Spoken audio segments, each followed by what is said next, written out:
함께 사도신경하심으로 우리의 신앙을 고백하겠습니다. 나는 전능하신 아버지 하나님, 천지의 창조주를 믿습니다. 나는 그의 유일하신 아들, 우리 주 예수 그리스도를 믿습니다.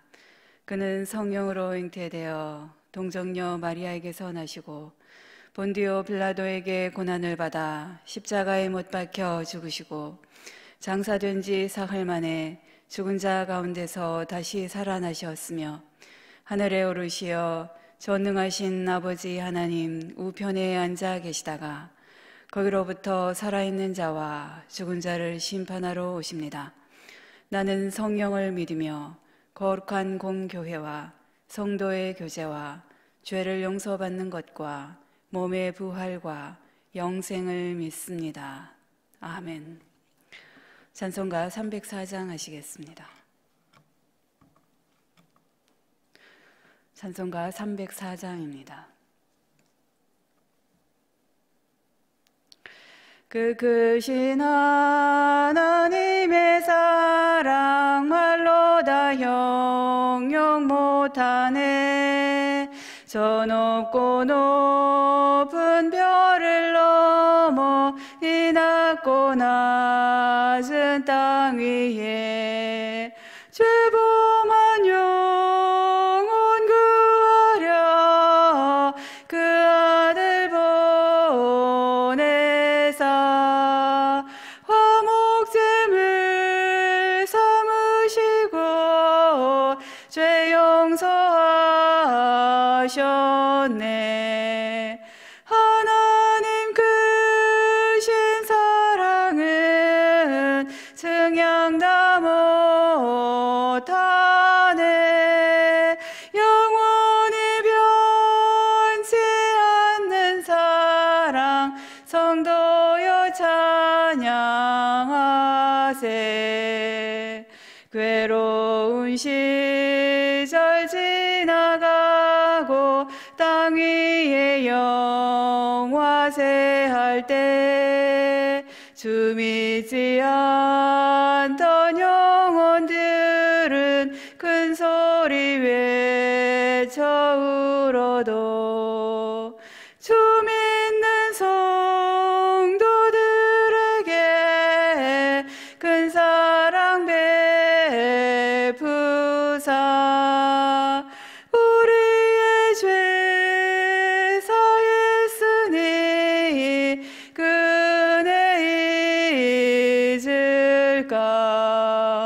하나님 크신 사랑은 증량 다 못하네. 영원히 변치 않는 사랑 성도여 찬양하세. 하늘을 두루마리 삼고 바다를 먹물 삼아도 한없는 하나님의 사랑 다 기록할 수 없겠네. 하나님의 크신 사랑 그 어찌 닿았을까. 저 하늘 높이 쌓아도 채우지 못하리. 하나님 크신 사랑은 증량 다 못하네. 영원히 변치 않는 사랑 성도여 찬양하세. 아멘. 이 시간 우리가 함께 두 가지를 놓고 기도하도록 하겠습니다. 지금 코로나 바이러스가 계속 확산 기로에 있습니다. 사회적 거리두기가 2.5단계에서 더욱 강화되는 그러한 상황입니다. 이런 어려움에 처해 있는 지금의 상황들이 하나님의 도우심으로 잘 극복되고 또 하루빨리 전과 같은 일상들이 회복될 수 있도록 위해서 함께 기도하시기 바랍니다. 특별히 이 코로나를 위해서 여러모로 애쓰고 있는 많은 분들이 있습니다. 의료진과 또 정부와 또 많은 봉사자와 또 의학자들과 이런 분들이 더욱더 하나님께서 주시는 지혜로 이 상황들을 잘 극복해 나갈 수 있는 방안과 또 의약품들 이런 것들을 잘 개발할 수 있도록 해서 기도하시고요. 두 번째는 우리 교회 공동체를 위해서 기도하도록 하겠습니다. 교회에 속한 모든 우리 권속들이 어디에 있든지 간에 하나님의 자녀로서 더욱더 영과 육에 강건할 수 있도록 도와주시고 믿음 잃어버리지 않고 더욱더 믿음 위에서 굳건할 수 있도록 해서 함께 동성으로 기도하시겠습니다. 전능하신 하나님 아버지, 코로나 바이러스의 극복을 위해서 오늘도 우리가 함께 마음을 모아서 간절히 기도하며 나아갑니다. 코로나19의 대유행으로 인하여서 하나님 지금 국가 경제가 침몰해가고 있고 우리 국민들의 삶이 더욱더 피폐해지며 또 사회 전반적인 여러 시스템이 하나님 정상적인 운영에 장애가 발생하고 있는 상황입니다. 일상의 체계가 붕괴되고 있고 또 여러 가지 많은 규제들로 때로는 혼란스러운 현실을 경험하고 있는 지금의 상황들을 겪으면서 하나님 우리가 참으로 하나님 앞에 부르짖을 수밖에 없음을 다시 한번 고백합니다. 위대한 치료자가 되시는 주님의 도우심을 구하며 오늘 우리들은 하나님 각종 코로나의 여러 가지 예방 수칙들을 잘 준수하여서 하나님 더 이상의 확산이 없도록 하는 그러한 개인들의 노력들을 더 철저히 지키게 하시고 또 국가적으로는 검역과 또 방역 작업들이 더욱더 철저히 진행될 수 있도록 하나님 인도하여 주시옵소서. 하나님 참으로 우리 모두가 정말 깨어있는 시민의식으로 하나님 우리 모두가 더욱더 노력할 수 있도록 도와주시되 개인들이 힘쓰고 협력하여 이 코로나를 극복할 수 있도록 하나님께서 도와주시기를 간절히 원합니다. 하나님 특별히 코로나 바이러스의 퇴치를 위해서 최선을 다하고 있는 각 기관들이 있습니다. 또 의료진들이 있습니다. 많은 봉사자들에게 더욱더 용기와 또 지혜를 주시고 모든 부분들 안전으로 지켜주시옵소서. 코로나라고 하는 쓰나미로 질식 상태에 빠져있는 우리 국민 경제가 회생될 수 있도록 정부의 적극적인 경제 지원 대책들이 또 강력하게 잘 추진될 수 있도록 또한 도와주시옵소서.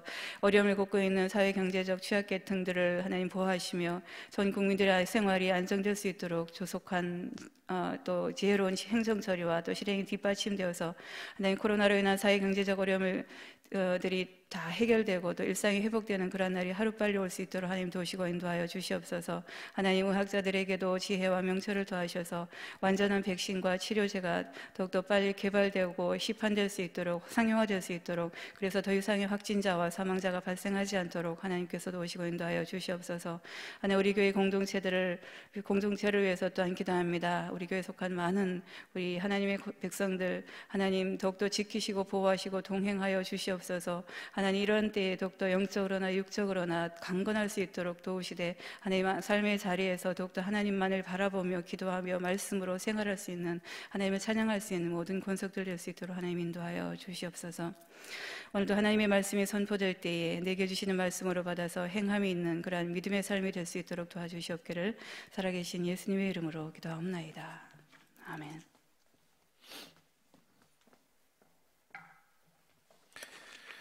오늘 이 새벽에 우리에게 주시는 하나님의 말씀은 베드로전서 3장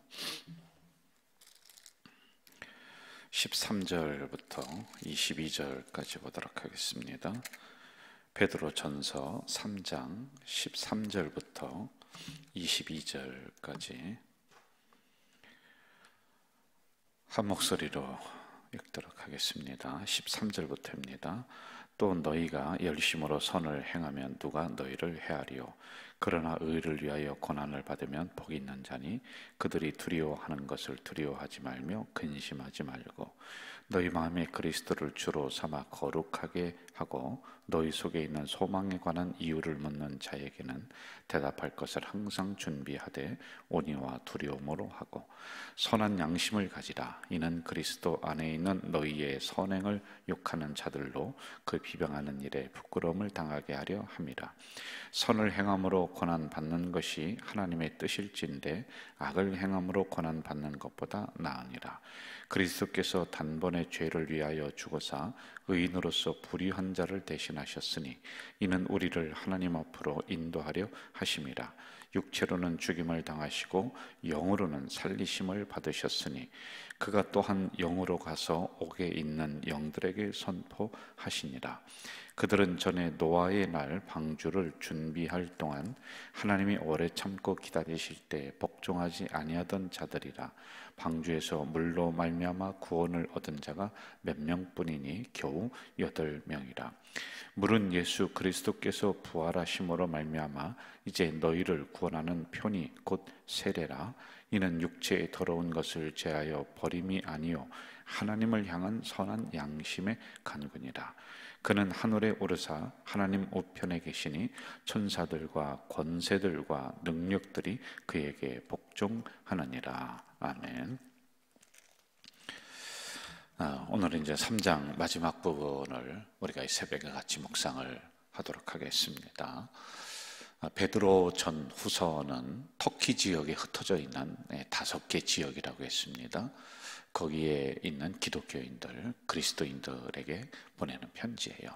이제 그리스도인들은 어떻게 이루어졌느냐 하면은 그 유대 이스라엘 나라에서 온 사람들이 예수를 믿었어요. 이들은 이제 디아스포라 중에서 예수님을 믿은 사람이 있고요. 그리고 터키 현지인들이 예수님을 믿은 사람들이 이렇게 있습니다. 자, 그런데 이들이 1장 1절에 보면은 어떤 형태로 표현하냐면 이들을 나그네다 이렇게 이야기를 하고 있어요.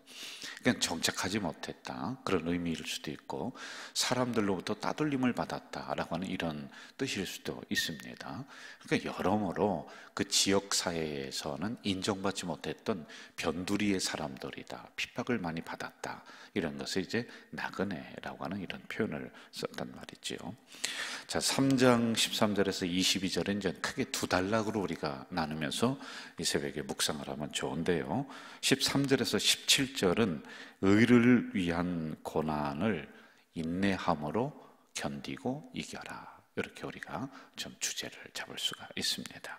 자, 14절을 한번 제가 이렇게 읽어드릴게요.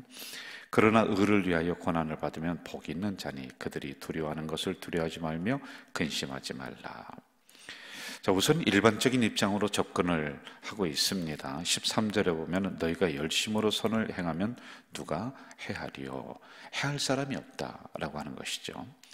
자, 이게 무슨 말씀이냐면요, 우리가 그냥 일반적인 생활하는 게 신앙 안에서 말고요, 그냥 일반적인 삶의 현장에서도 내가 선을 행한다, 착한 일을 한다, 그럼 그런 사람을 두고 일부러 계획을 하고 의도성을 가지고서 그 사람을 어렵게 만드는 고난을 일부러 주는 사람은 많지 않다, 이렇게 일반적인 접근을 합니다. 자, 그런데 14절에서는 이제 좀 특별한 경우를 이야기하고 있어요. 의를 위해서 고난을 받는다, 의를 실천하는 것 때문에 고난을 받는다 라고 하는 이런 특수적 상황을 이야기하고 있습니다. 자, 이게 이제 신앙과 연결이 된다는 상황이죠. 신앙과 연결이 되면은 세상 사람들은 비난이 많이 우리들에게 줍니다. 그때 당시에도 그리스도인들에게 비난을 많이 주었던 것처럼 똑같습니다. 그럼 왜 이렇게 많이 비난을 하고 우리 기독교인들을 세상에서 비판을 하고 그러느냐? 이 부분을 우리가 좀 간략하게 생각을 좀 해봅시다.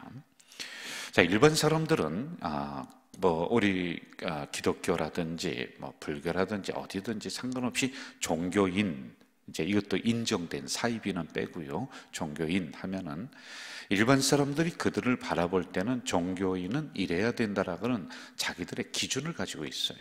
이게 도덕적이고 윤리적인 기준과 잣대를 우리들에게 이렇게 댑니다. 본인들은 실천하지 못해요.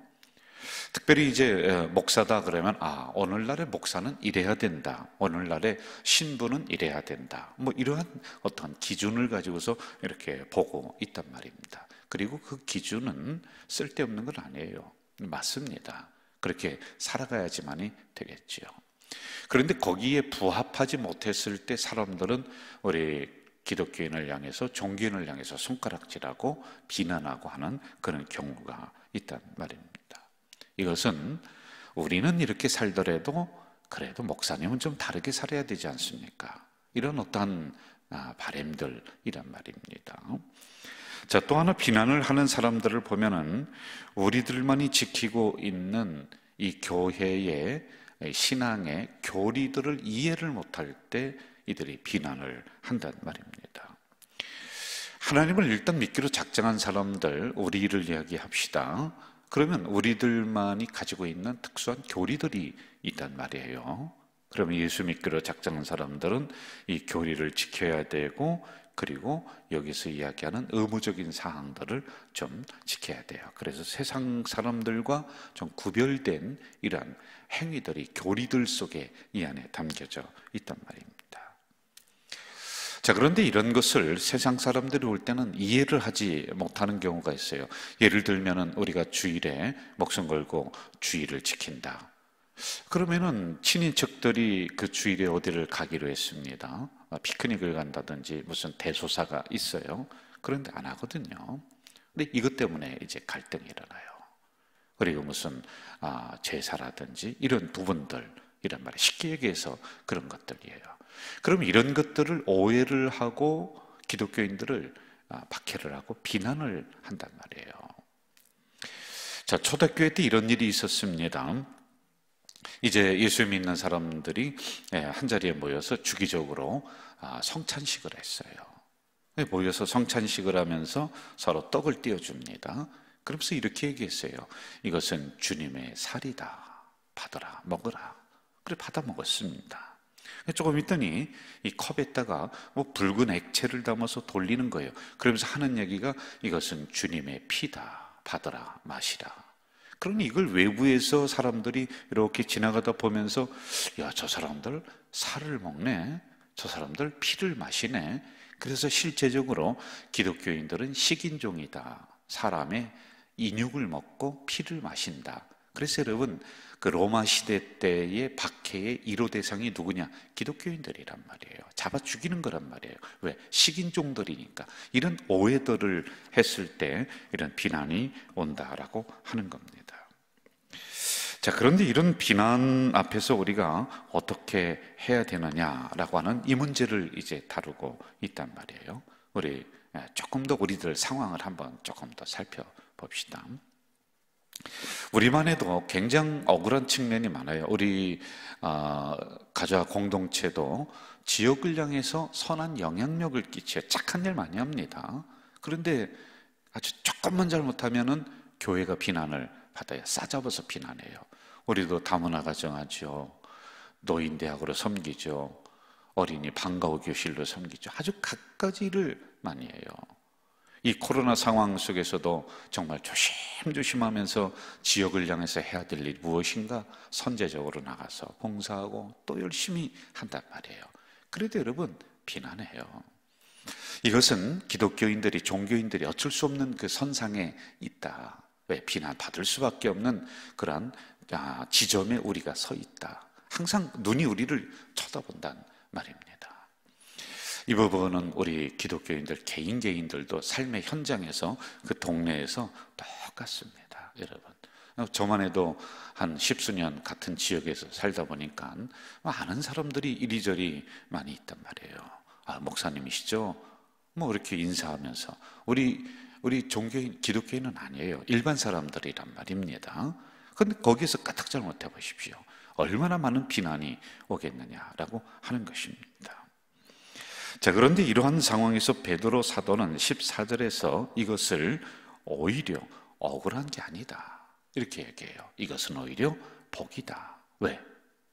악한 일을 하다가도 비난받을 수 있어요. 선한 일을 하다가도 비난받을 수 있어요. 그러면 오히려 선한 일을 하다가 비난받는 게 낫다. 또 같은 비난이다 할지라도 일반적으로 착하고 선한 일을 하며 비난받는 것보다는 의를 위해서 우리가 행동을 하다가, 그러니까 예수님 믿다가 그 교리를 실천하다가 주님의 말씀을 실천하다가 받는 고난이라면 그것은 복된 것이다.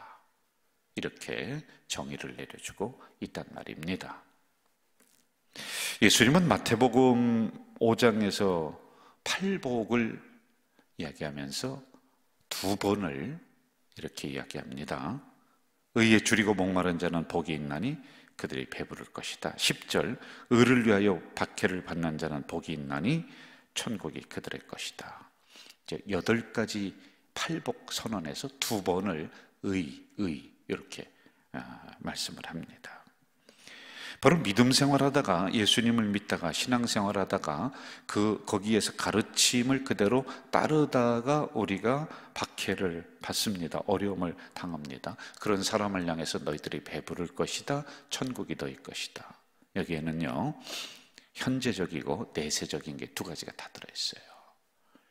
우리가 하나님의 말씀을 실천합니다. 오늘도 그렇게 살아갈 겁니다. 우리 가족 공동체 성도 여러분, 저는 분명히 믿습니다. 그런데 세상 사람들로부터 뜻하지 않게 비난을 받아요. 우리 교회가 이 지역에 열심히 하고 있습니다. 그런데 세상 사람들부터 교회 전체가 싸잡아서 비난받는데 우리도 거기에 섞여 들어가면서 비난을 받아요. 그런데 그것은 우리가 잘못하지 않고 받는 박해는 현재적으로 배부르다는 거예요.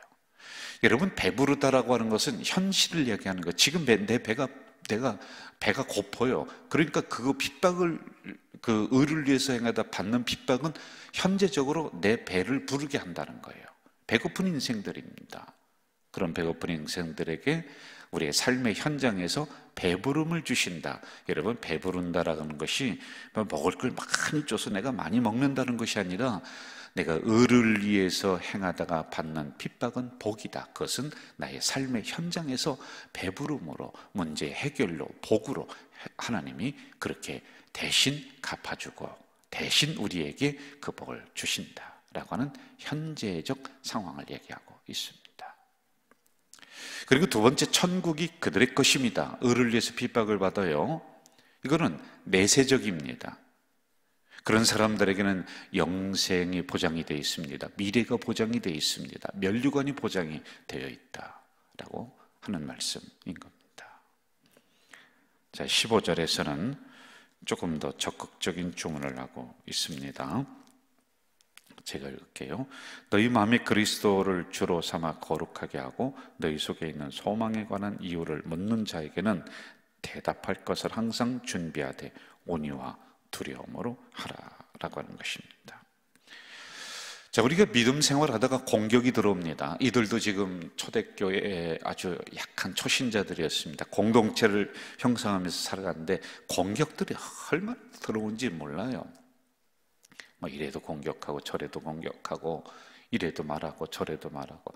그런데 거기에 대해서 미리 대답할 것을 준비하라. 그런데 한 가지, 온유함으로 하라. 논쟁하지 말라는 거예요.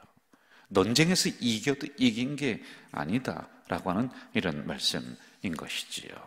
오히려 박해하는 사람들을 부끄럽게 하도록 온유함으로 대답할 것을 논리적으로 준비를 하고 있어라라고 하는 것입니다.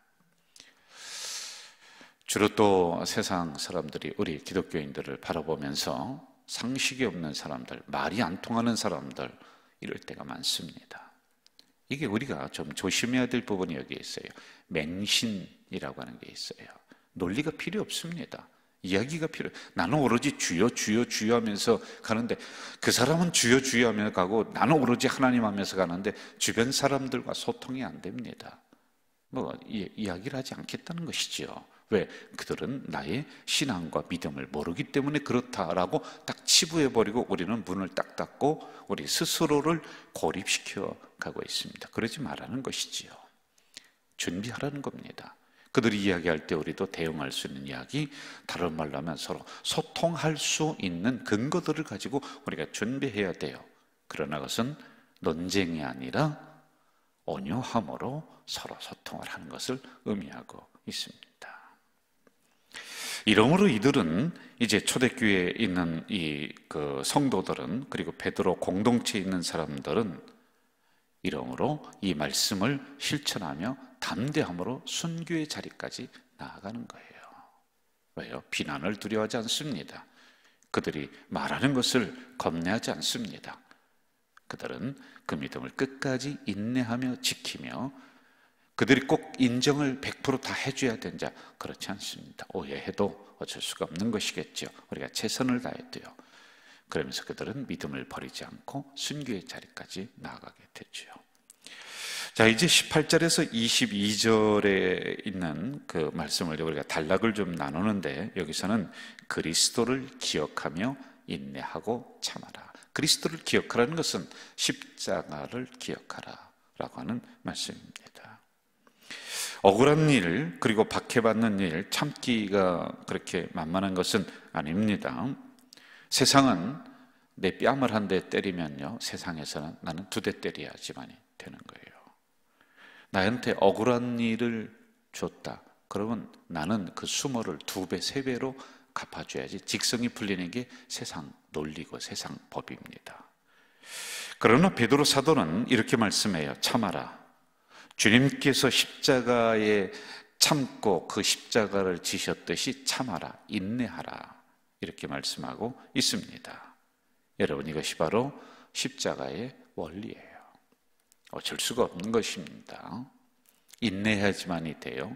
우리가 그들과 똑같이 오른뺨 때리면은 왼뺨 또 때리고 그렇지 못합니다. 우리는 오른뺨 때리면 왼뺨도 돌려대고, 우리의 겉옷을 취하면 속옷까지도 주는 어쩔 수 없는 인내함이 이 안에는 담겨져 있는 겁니다.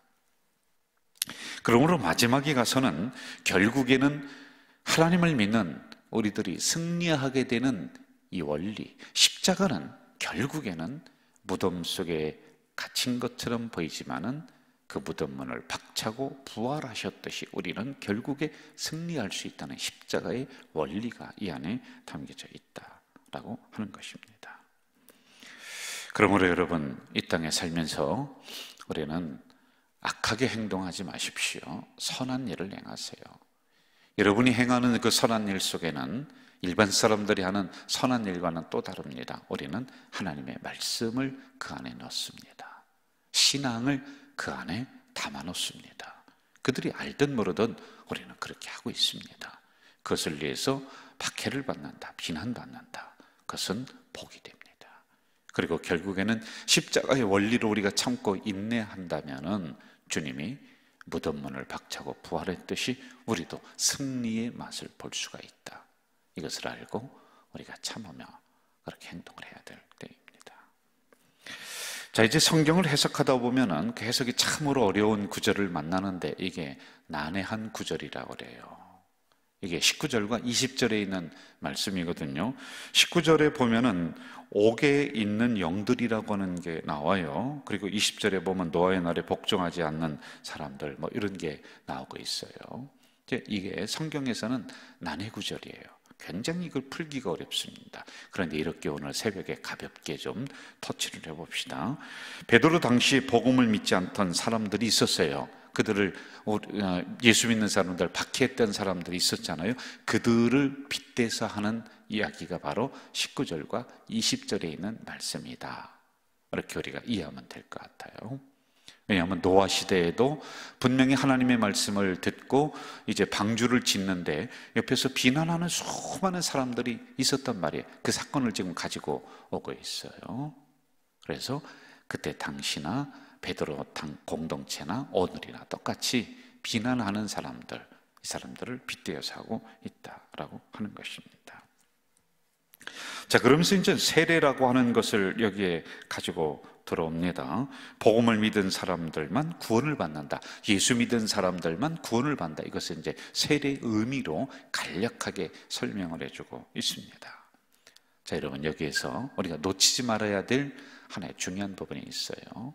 이 베드로 사도는 이 세례를 이야기하면서 세례를 받았다고 해도 우리의 육체의 더러운 것이 싹 없어지는 게 아니다. 이는 세례를 통해서 더 이상 나는 이제 죄가 없다, 나는 모든 죄가 다 씻겨나갔다 라고 하는 것을 방지하게 하는 거예요. 여러분, 이게 교리적으로 중요해서 그렇습니다. 우리의 모든 죄는 예수 그리스도로 다 모든 게 씻음받는 거죠. 사해지는 것이죠. 세례가 대신하는 게 아니라 세례는 상징적 행위란 말입니다.